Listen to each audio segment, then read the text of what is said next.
Hello guys, welcome to my new video. So guys, channel पे नए हो तो चैनल को लाइक एंड सब्सक्राइब कर देना। पास वाले बेल आइकन पर प्रेस करके उसको ऑल पे सेट कर देना मेरे हर एक वीडियो का नोटिफिकेशन मिलने के लिए सबसे पहले। तो चलिए वीडियो शुरू करते हैं। तो दोस्तों, आज की इस वीडियो में आपके लिए लेकर आया हूँ अर्थमेटिक की एकदम शानदार स्ट्रेटेजी जो कि आपके लिए बहुत ज़्यादा हेल्पफुल होने वाली है। मैथ के अंदर एक ऐसा पार्ट है जो कि बहुत से स्टूडेंट्स को टाइम टेकिंग और टफ लगता है। तो इसीलिए आज की इस वीडियो में सिर्फ 5 मिनट के एकदम ऐसी स्ट्रेटेजी बताऊंगा जो कि आपको अर्थमेटिक में स्ट्रॉन्ग बना देगी और आपकी स्पीड और एक्यूरेसी दोनों को गेन कर देगी। बट इसमें सबसे पहले आपका सिलेबस क्लियर कर देता हूँ। सिलेबस में अर्थमेटिक के अंदर बता देता हूँ जो कि हाई वेटेज टॉपिक्स होते हैं अर्थमेटिक के एसएससी सीजीएल में जो मैथ पार्ट होता है उसके अंदर आते हैं। तो यहाँ पे 10 से 12 क्वेश्चंस मिलते हैं आपको। यहाँ से आपको 10 से 12 क्वेश्चंस मैथ में मिलेंगे।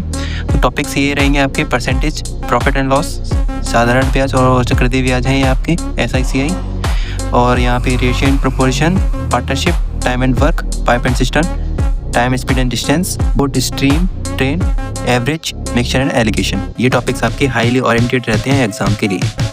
तो अब बात करते हैं अपने फाउंडेशन को स्ट्रॉन्ग करने की। तो अर्थमेटिक में सबसे पहले और सबसे ज़रूरी टॉपिक्स हैं जो कि है एक परसेंटेज और एक है रेशियो। आपको इन दोनों को एकदम क्रिस्टल क्लियर अपने माइंड में कर लेना है। इन दोनों को सबसे पहले आप पढ़िए। इसके अंदर कोई भी आपके लिए डाउट नहीं रहना चाहिए। इसकी आप लगातार प्रैक्टिस करिए। इन दोनों चैप्टर्स को सबसे पहले पढ़ना है आपको, ठीक है। इन दोनों चैप्टर्स को सबसे पहले पढ़िए और फिर उसके बाद अगर आपने परसेंटेज को पढ़ा है तो परसेंटेज हर चैप्टर का बेस होता है और ये भी एक तरह से मैथ की बैकबोन बन जाती है। आपने परसेंटेज और रेशियो को अपने माइंड में क्रिस्टल क्लियर कर रखा है तो, क्योंकि परसेंटेज जो होती है वो आपके profit and loss, SICI, mixture and allegation और भी जगह इसके क्वेश्चंस मिल जाएंगे आपको। रेशियो एंड प्रोपोर्शन की बात करें, partnership, mixture, time and work, सब इसी से जुड़े हैं भाई। आपको बस रेशियो, प्रोपोर्शन और पार्टनरशिप इन दोनों पे ज़्यादा अच्छे से ध्यान देना है। और आप बिगनर हो, आप शुरुआती तरीके से तैयारी कर रहे हो CGL की तो, और अगर आपने इन दोनों टॉपिक्स को क्रिस्टल क्लियर कर लिया अपने माइंड में तो बाकी टॉपिक्स आपके लिए एकदम आसान हो जाएंगे। ये बात आप याद रखना। इन दोनों टॉपिक्स को आपको एकदम क्रिस्टल क्लियर कर लेना अपने माइंड में। अच्छे से प्रैक्टिस लो, टाइम करो, कोई दिक्कत नहीं है, बस इन दोनों को अच्छे से कर लेना। और फॉर्मूला को आपको रटना नहीं है कि ये सवाल इसी तरीके से होता है, ऐसे रटना नहीं है। पर आपको रटे हुए फॉर्मूले अगर आपके माइंड में नहीं आए तो आप हमेशा के लिए भूल जाओगे। तो इससे अच्छा है कि आप पहले उसके कॉन्सेप्ट को समझो, फिर उसके बाद उसमें शॉर्ट ट्रिक ऐड करो, जिससे शॉर्ट ट्रिक ऐड करने से आपका टाइम बचेगा, कॉन्सेप्ट क्लियर हो जाएगा, फिर तो आप किसी टाइप का सवाल आसानी से कर सकते हो। तो दोनों चीज़ों को सीखना आपके लिए ज़रूरी है। और मैं साथ ही साथ आपके लिए यहाँ पे एक डेली रूटीन लेके आया हूँ अर्थमेटिक स्ट्रॉन्ग करने के लिए, जो कि आपको फॉलो करना चाहिए। ये बहुत ज़्यादा ज़रूरी हो जाता है। आपको 20 से 25 मिनट बेसिक लेवल के क्वेश्चंस करने हैं जो कि कॉन्सेप्ट को बिल्ड करेंगे आपके।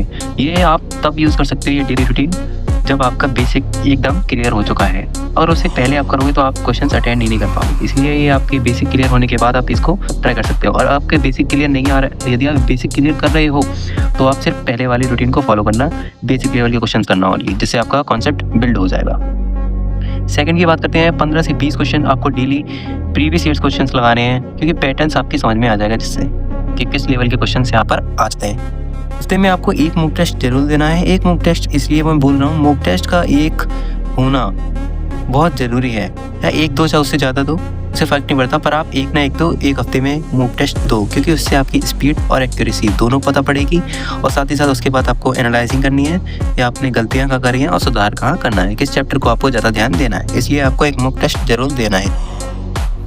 और आपके लिए मैं यहाँ पे रिसोर्सेज भी लेकर आया हूँ। अगर आपको जिस टीचर के द्वारा पढ़ाया वो समझ में आता है, सिर्फ आप उसी से पढ़ना।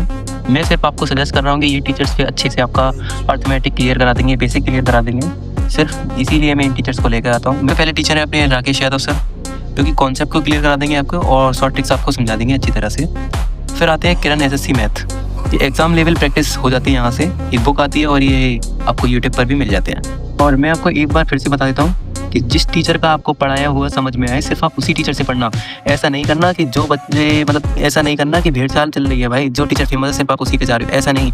ये देखो जिससे आपको समझ में आ रहा है, चाहे वो फेमस टीचर हो उसका समझ में आ रहा है उससे पढ़ो, चाहे वो फेमस टीचर नहीं है उससे समझ में आ रहा है उससे पढ़ो। किसी से समझ में आए सिर्फ उसी से ही पढ़ना है। और मैंने अपनी बेसिक क्लियर कहाँ से करा था? मैंने अपना basic clear Aditya Ranjan sir math playlist, इनकी 75 वीडियोस की एक प्लेलिस्ट है, मैंने बेसिक अपना वहीं से क्लियर करा है। बात करते हैं टाइम मैनेजमेंट की। तो टाइम मैनेजमेंट में प्रॉब्लम आती है हमारी कैलकुलेशन स्पीड। हमारी समझ में आ जाता है कि सवाल किस तरीके से होगा, पर हम कैलकुलेशन स्पीड की वजह से उस सवाल को करने में देरी कर देते हैं। तो इस वजह से इसको इम्प्रूव करने के लिए रोज़ आपको 10 से 15 मिनट कैलकुलेशन स्पीड को प्रैक्टिस करनी पड़ेगी, इसकी स्ट्रॉन्ग करने के लिए। और उसको स्ट्रॉन्ग करने का एक सही सिंपल सा तरीका होता है कि आपको ये नॉर्मली ये सारी चीज़ें याद होनी ज़रूरी है। स्क्वायर आपको 1 से 50 तक के स्क्वायर याद करने पड़ेंगे भाई, क्योंकि जिससे आपकी कैलकुलेशन स्पीड बढ़िया हो जाएगी। अगर आप मल्टीप्लाई कर सकते हो जल्दी जल्दी तो कर लेना। मिनिमम आपको 30 तक तो आपको याद कर लेनी ही चाहिए, और 20 तक के क्यूब आपको मिनिमम करने ही चाहिए। और मैं आपको सजेस्ट करूँगा पर 1 से 50 तक स्क्वायर याद करो और 1 से 30 तक के क्यूब याद करो, और टेबल से याद करनी है, परसेंटेज वैल्यूज़ आपको याद करनी है। जैसे अगर बात करी जाए तो 3/5 कितने % का मान होता है, तो ये 60% का मान होता है। इस तरह से याद रहनी चाहिए। तो भाई आसान सवालों में कभी भी आपको टाइम वेस्ट नहीं करना है, डायरेक्ट शॉर्ट ट्रिक या शॉर्टकट्स लगा सकते हो आप उसमें। इनमें टाइम वेस्ट करने का कोई फ़ायदा नहीं होता मेरे भाई। और एग्जाम में पहले आपको सिंपल क्वेश्चंस करने हैं, एक बात याद रखना है, एग्जाम में सबसे पहले आपको सिंपल क्वेश्चंस करने हैं।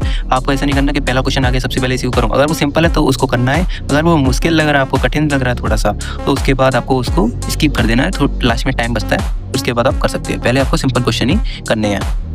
आज की इस वीडियो में सिर्फ इतना ही, मिलते हैं नेक्स्ट वीडियो में। और चैनल पे नए हो तो चैनल को लाइक एंड सब्सक्राइब कर देना, पास वाले बेल आइकन में प्रेस करके उसको ऑल पे सेट कर देना मेरे हर एक वीडियो को नोटिफिकेशन मिलने के लिए सबसे पहले। और वीडियो को शेयर कर देना अपने दोस्त के साथ जो कि सीजीएल की तैयारी कर रहा है। तो मिलते हैं नेक्स्ट वीडियो में, तब तक के लिए बाय बाय।